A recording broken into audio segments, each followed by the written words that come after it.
Bonjour les amis. Alors, je vais commencer une nouvelle série de capsules sur les cristaux. Voilà, à votre demande.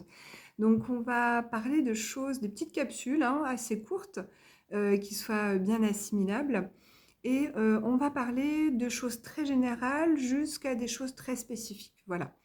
Ce que je vais vous partager dans ces capsules viennent de mes mémoires et de mon passif Atlante, dont je me souviens et qui sont très présents dans ma vie, et viennent également de ce que les cristaux m'enseignent chaque jour dans mes pratiques pour moi et pour les autres. Donc j'ai de véritables conversations avec eux comme des êtres, comme si je vous parlais en face. Donc voilà, je vous partage des choses qui vont peut-être pas coller avec ce qu'il y a dans la lithothérapie ou la science que l'on connaît aujourd'hui. Vous prenez ce qui vibre pour vous, je n'ai aucune vérité, je vous partage juste ce que je ressens, ce qu'ils me transmettent et ce qui est important d'expliquer sur eux. Donc voilà, restez ouverts d'esprit et puis prenez ce qui résonne pour vous. Je vais vous parler un petit peu de la cristalocosmie.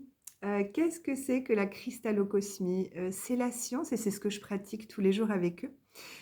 C'est la science d'œuvrer avec la conscience cristalline. Voilà, la cristalocosmie, ça va être le fait de pouvoir expérimenter, pratiquer et converser avec la conscience des cristaux.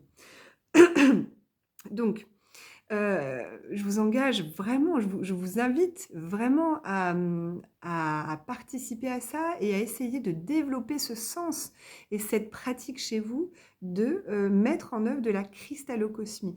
Les êtres cristallins, ces êtres cristallins qui sont là dans des dimensions cristallines, ce sont, si je puis utiliser ce terme-là, incarnés dans des matrices cristallines relativement pures parce que ça leur permet justement de supporter les densités qui sont dans ce monde.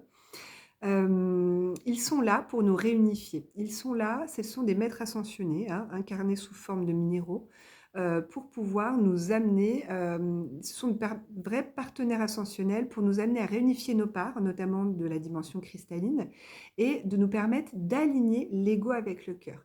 Puisque après la chute de l'Atlantide, la volonté des cristaux, puisque la technologie cristalline a été mise en défaut à des fins égotiques et des fins de pouvoir, le règne minéral a décidé de ne plus œuvrer avec des consciences humaines dans le but de l'ego et à des fins égotiques. Donc, si aujourd'hui, désormais, vous voulez pratiquer la cristalocosmie, il va falloir tout d'abord mettre un chemin en route sur l'alignement de l'ego avec votre cœur. Et en même temps, ça ne veut pas dire de ne pas pratiquer avec les cristaux, c'est-à-dire que c'est eux qui vont vous aider vraiment à ça. Je ne vais pas utiliser le terme outil, je vais utiliser le terme partenaire, puisque ce sont des êtres conscients, autonomes et qui sont doués de volonté. Vraiment, ils sont là avec des consciences très évoluées sur cette terre, fruit de la terre-mère, pour se mettre à notre disposition.